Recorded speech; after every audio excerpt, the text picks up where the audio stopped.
Ladies and gentlemen, colleagues and seekers of truth, good evening.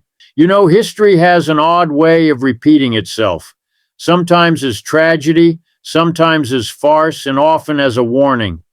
What we are witnessing today in the wake of Israel's recent attack may very well be one of those pivotal moments that future historians will circle in red ink, the moment when the balance of power, the illusion of stability, and the rhetoric of defense collided head on with the reality of empire and resistance. I call this Iran's Oreshnik Moment. A catalyst for transformation often comes not through deliberate reform, but through crisis, a moment when external aggression forces internal awakening. Israel's recent attack on Iran, as Professor Richard D. Wolff asserts, may prove to be precisely that kind of historical spark, the event that pushes Iran from a state of cautious resistance to one of decisive transformation. For years, Iran has existed in the shadow of economic sanctions, geopolitical isolation, and constant military pressure. Yet rather than breaking under these conditions, it has endured, adapted, and evolved. The latest assault may not weaken its foundation. Instead, it could ignite a new phase of national and regional recalibration, politically, economically, and ideologically. To understand why this moment carries such gravity, one must look beyond the missiles and headlines. This is not merely an episode of regional conflict. It is a sign of deep systemic change in the global order. Every empire, every dominant bloc relies on maintaining the perception of control. When that perception begins to crack, when nations long kept on the margins begin asserting independence, the consequences ripple far beyond borders. Israel's attack, meant perhaps to demonstrate dominance, may instead have triggered the very opposite effect: the consolidation of Iranian resolve, the strengthening of alliances, and the redefinition of power dynamics in the Middle East.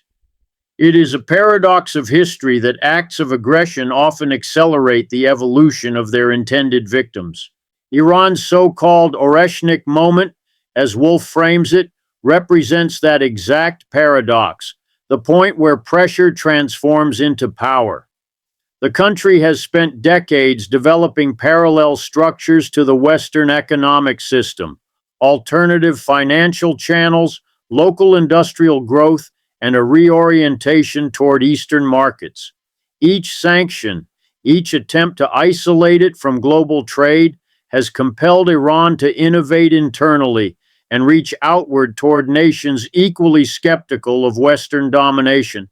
Thus, Israel's attack may be the spark that unifies these threads, transforming Iran's defensive posture into an assertive one that challenges not just Israeli policy, but the broader geopolitical hierarchy. What makes this transformation particularly potent is its ideological resonance. For much of the global South, Iran's endurance has been symbolic, a representation of defiance against Western dictates. Now, as the confrontation intensifies, many states and movements see in Iran's stance a reflection of their own struggles. The result could be a ripple effect, where economic and political realignments accelerate across regions once bound by dependency. The attack may therefore mark not a victory of military might, but the emergence of a new narrative, one in which the monopoly of Western intervention begins to falter. Professor Wolff's framing adds a deeper economic dimension to this transformation. He reminds us that behind every geopolitical clash lies a struggle for control over markets, resources, and narratives. When Israel struck, it wasn't just targeting military infrastructure. It was, consciously or not, testing the boundaries of an entire world order. And yet, as history repeatedly shows, such actions often awaken forces far beyond their intent. Iran's resilience, grounded in decades of adaptation, may now evolve into leadership within a multipolar system. The attack, in that sense, becomes less an act of dominance and more an unintended catalyst for global transformation. The real story, then, is not in the explosion of missiles, but in the explosion of meaning. The moment when oppression gives rise to reinvention, and when a nation long underestimated begins to reshape the very architecture of power that sought to contain it. Economic and political resilience is rarely born out of comfort. It is forged in the crucible of adversity. Iran stands today as one of the most striking examples of a nation that has turned pressure into persistence, sanctions into strategy, and isolation into innovation. Professor Richard D. Wolff highlights this very paradox that the repeated attempts to cripple Iran's economy and suppress its political influence have instead hardened its internal structures and expanded its global reach. Israel's recent attack, rather than breaking Iran's will, has exposed the remarkable depth of its endurance and its ability to evolve under siege. In a world where most economies collapse under prolonged sanctions, Iran's continued functionality is not just a feat of governance, it is an act of defiance written in economic terms. For over 4 decades, Iran has been systematically excluded from the Western-led financial system. Its banking networks have been restricted, its oil exports strangled, its access to global capital markets curtailed. Yet rather than surrender to the dictates of economic isolation, Iran has gradually built a parallel infrastructure. It has diversified its trade, cultivated new alliances, and shifted toward regional self-sufficiency. When the U.S. imposed secondary sanctions, Iran turned eastward, strengthening ties with China, Russia, India, and the global South. This strategic pivot reflects not only pragmatic adaptation, but an emerging confidence that the West no longer holds a monopoly on economic survival. Israel's attack, viewed through this lens, becomes the latest in a series of shocks that reinforce Iran's determination to operate beyond Western control. Politically, Iran's resilience mirrors its economic adaptability. The constant threat of aggression, from sanctions to sabotage, has created a political environment where national unity is often rekindled in moments of crisis. Each external assault becomes a rallying point, blurring internal divisions and reinforcing a shared narrative of resistance. Professor Wolff draws attention to this dynamic as an often overlooked dimension of power, the capacity of a state to turn pressure into political cohesion. The more its sovereignty is challenged, the more Iran's leadership is able to frame its struggle as a collective defense of independence and dignity. In a region fractured by sectarian conflicts and external manipulation, this narrative holds immense mobilizing power. From an economic historian's perspective, what makes Iran's endurance extraordinary is the structural transformation it represents. Faced with sanctions that would have devastated smaller nations, Iran invested in domestic industries, from energy to agriculture, from pharmaceuticals to military technology. It developed a sophisticated black market network and regional trade corridors that bypass Western oversight. The result is a hybrid economy that blends state control, informal markets, and strategic alliances, a model born not of ideology alone, but of necessity. It is messy, imperfect, and yet remarkably sustainable. Each economic blockade has inadvertently forced Iran to innovate, to build local capacity, and to reduce dependency on Western imports. In doing so, it has laid the groundwork for a self-reinforcing system of resilience. The irony is profound. Those who sought to weaken Iran economically may have, over time, strengthened it politically. Each act of aggression, including Israel's recent strike, becomes part of a larger story, a story of survival through adaptation. The attack may cause temporary disruption, but its long-term effect could be consolidation.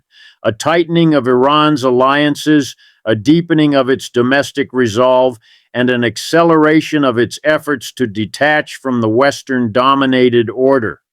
As Wolff suggests, resilience is not merely endurance, it is the art of transforming vulnerability into strategy. Iran's resilience today stands as both a warning and a lesson. A nation's strength is not measured by its isolation, but by its ability to turn isolation into independence. There is a bitter irony at the heart of modern geopolitics. Those who speak most loudly of democracy, human rights, and international law are often the ones who violate them most systematically when power or profit is at stake. Professor Richard D. Wolff's observation on the exposure of Western hypocrisy in the wake of Israel's attack on Iran cuts directly into this contradiction. The attack, he argues, is not an isolated military incident, but a reflection of the long-standing double standards embedded in the Western-led global order. When Israel strikes Iran, it is framed as self-defense. When Iran responds, it is instantly branded aggression. This linguistic asymmetry, repeated endlessly in Western media, reveals how moral language is weaponized to protect empire. For decades, Western powers have built their legitimacy on the rhetoric of universal values. They lecture others about sovereignty while violating it themselves, condemn authoritarianism while arming autocracies, and invoke peace while profiting from war. Israel's aggression, tolerated and often justified by its Western allies, is a case study in this moral inversion. The same states that rush to sanction nations for minor infractions remain silent or complicit when their allies engage in disproportionate violence. Professor Wolff exposes this duplicity not as a failure of policy, but as a feature of the system, a deliberate narrative structure that masks power politics beneath the vocabulary of virtue. The hypocrisy extends far beyond the battlefield. The economic sanctions imposed on Iran for decades are framed as instruments of accountability, yet their real victims are not governments, but ordinary citizens, workers, families, children. When these sanctions cripple healthcare, restrict access to food, and fuel inflation, they are rarely condemned as violations of human rights. Instead, they are justified as the necessary price for enforcing global norms.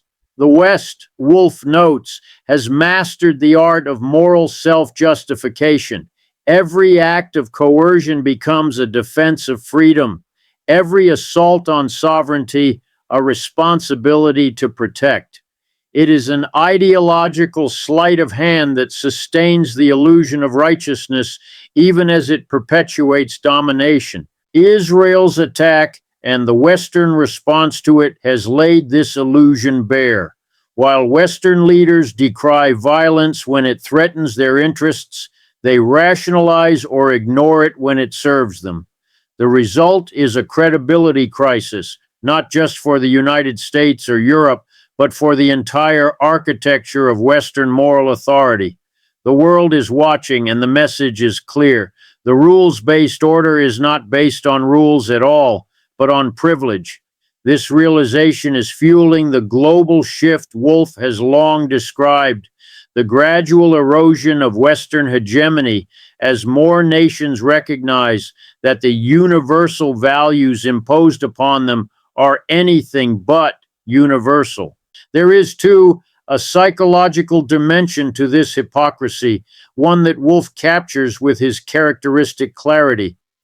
The West cannot acknowledge its double standards because doing so would unravel the myths that sustain its self-image. The idea of moral superiority is not just propaganda, it is the emotional foundation of empire. To admit hypocrisy is to confront decline, and so the performance continues. But performances, like empires, cannot endure forever.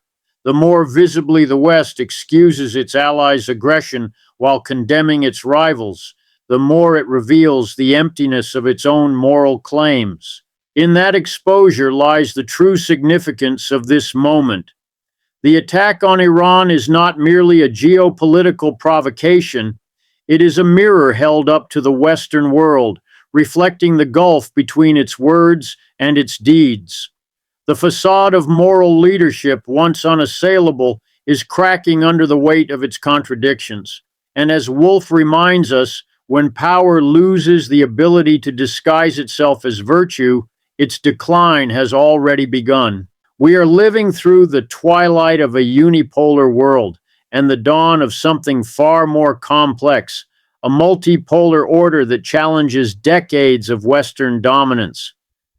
Professor Richard D. Wolff identifies Israel's recent attack on Iran as one of those flashpoints that accelerates this transformation. In his analysis, the event does not merely expose the tensions between two states, it reveals the deeper fractures within the global system itself. For much of the post-Cold War era, the United States and its allies have operated under the assumption that they alone set the terms of global engagement, politically, militarily, and economically. Yet every act of overreach, every intervention justified in the name of security, seems to push more nations toward an alternative alignment, one less tethered to the West's economic orbit and ideological dominance. Israel's attack, Wolff argues, may serve as a powerful catalyst for this realignment, giving further momentum to the emergence of a truly multipolar world. The concept of multipolarity is not merely about the rise of new powers, it is about the redistribution of influence and the redefinition of legitimacy. For decades, institutions like the IMF, the World Bank, and NATO functioned as the backbone of Western global control.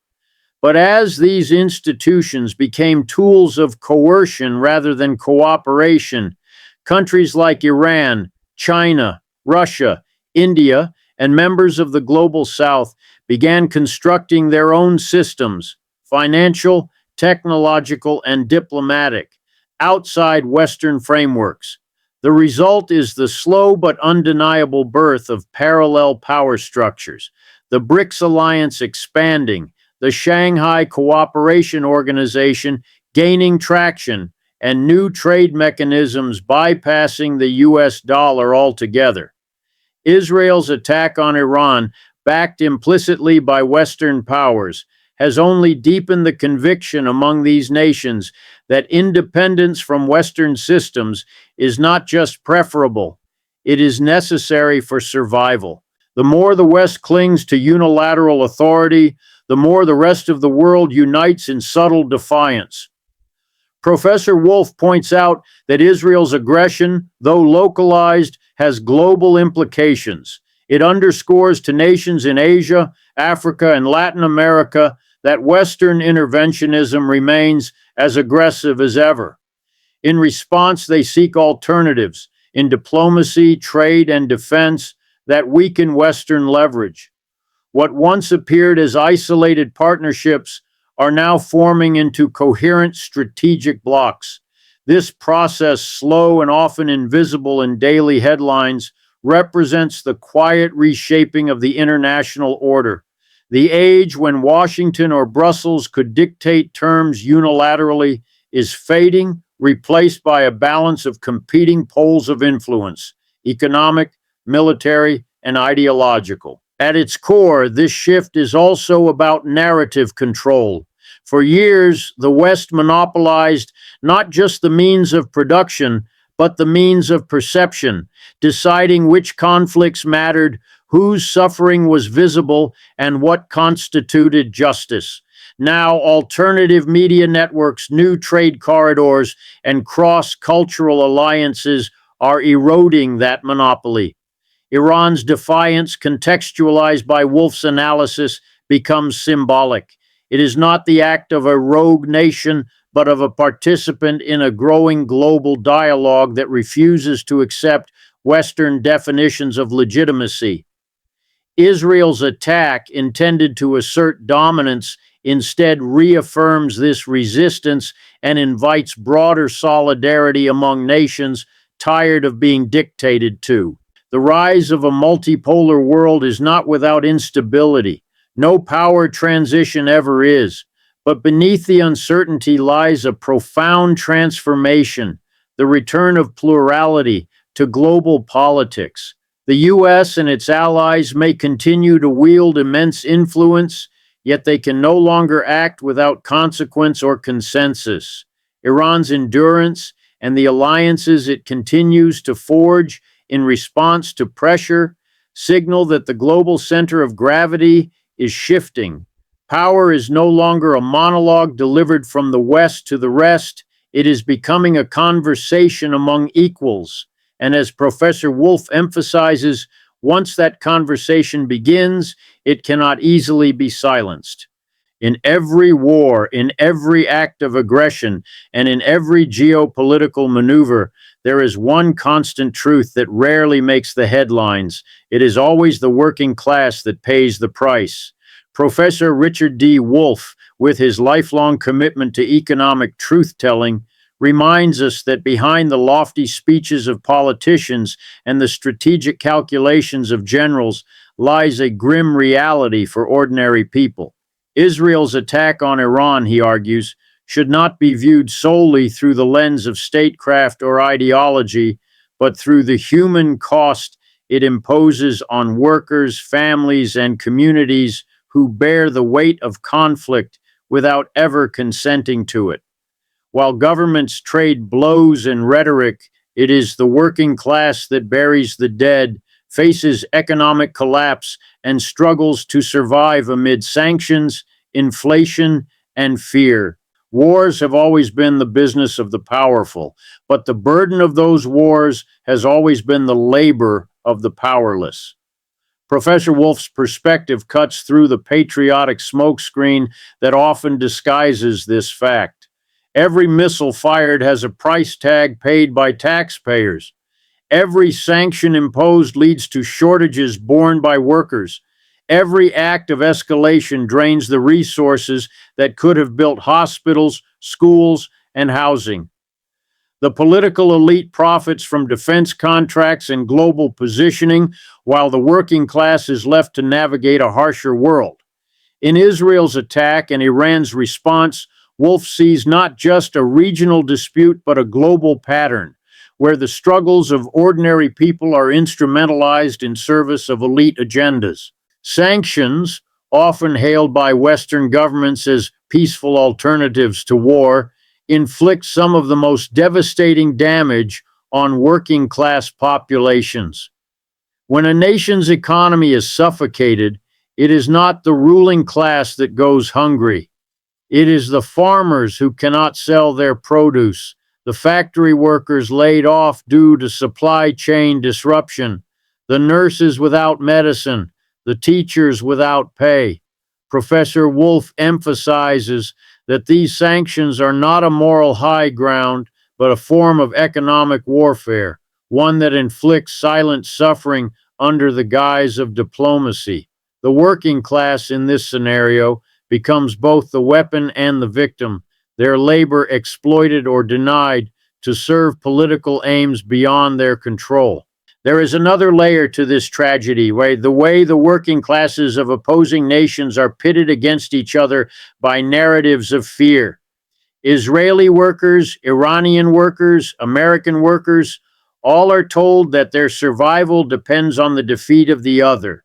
Yet, as Wolff points out, their true enemy is not each other, but the system that profits from their division.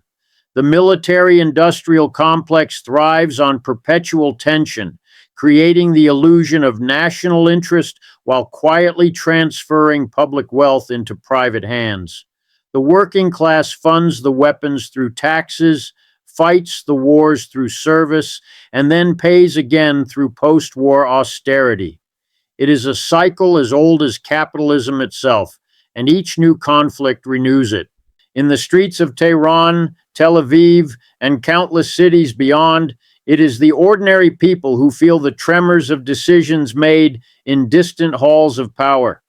They are the ones whose livelihoods shrink, whose hopes are deferred, and whose futures are mortgaged to sustain geopolitical rivalry. Professor Wolff's working class perspective demands that we look beyond borders, beyond propaganda, and see that the struggle for peace and justice is also the struggle for economic equality. When bombs fall, they do not distinguish between ideologies. They fall on workers' homes. And when the dust settles, it is again the working class that must rebuild what the powerful have destroyed.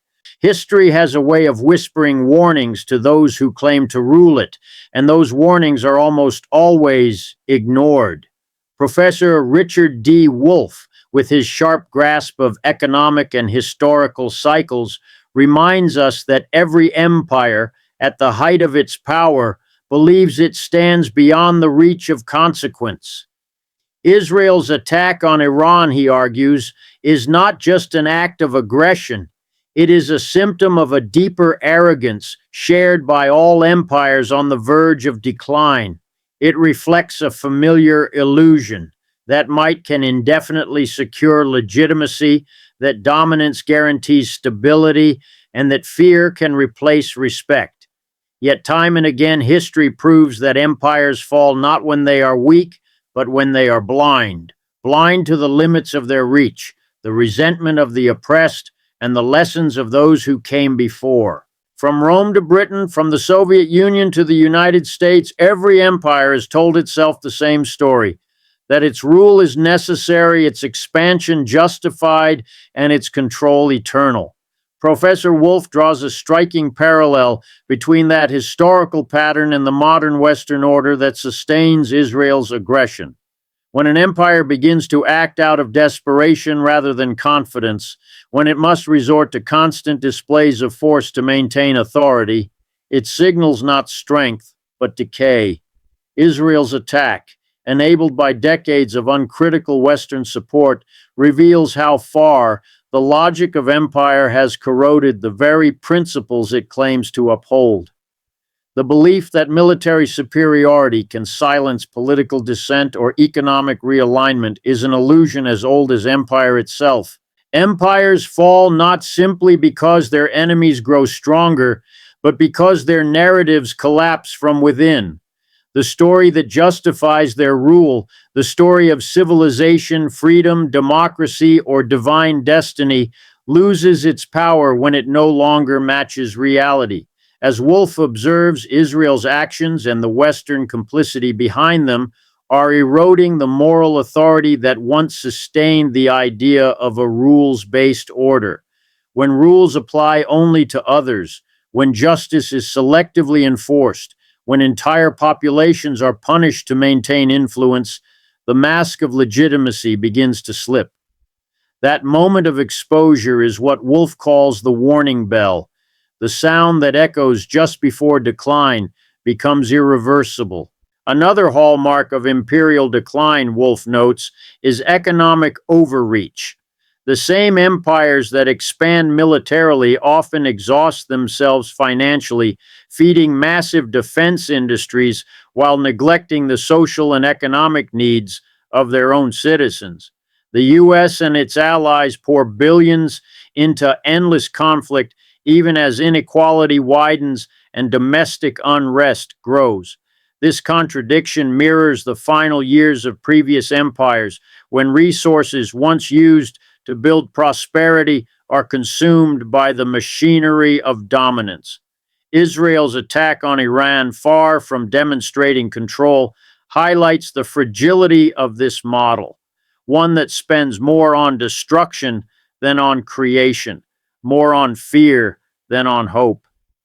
Perhaps the most dangerous delusion of empire is the belief that history has ended, that the world's balance of power is permanently fixed. Professor Wolff challenges this hubris with a simple truth. History never ends, it only turns. Each act of imperial aggression plants the seeds of its own undoing. The oppressed learn, adapt, and eventually rise, while the oppressors grow complacent. The more an empire insists on absolute control, the faster it hastens its disintegration. Israel's attack, he suggests, may mark not a moment of triumph, but a tremor beneath the surface, a signal that the old order is beginning to fracture. Empires fall when they forget that power, no matter how vast, cannot silence the consequences of injustice forever.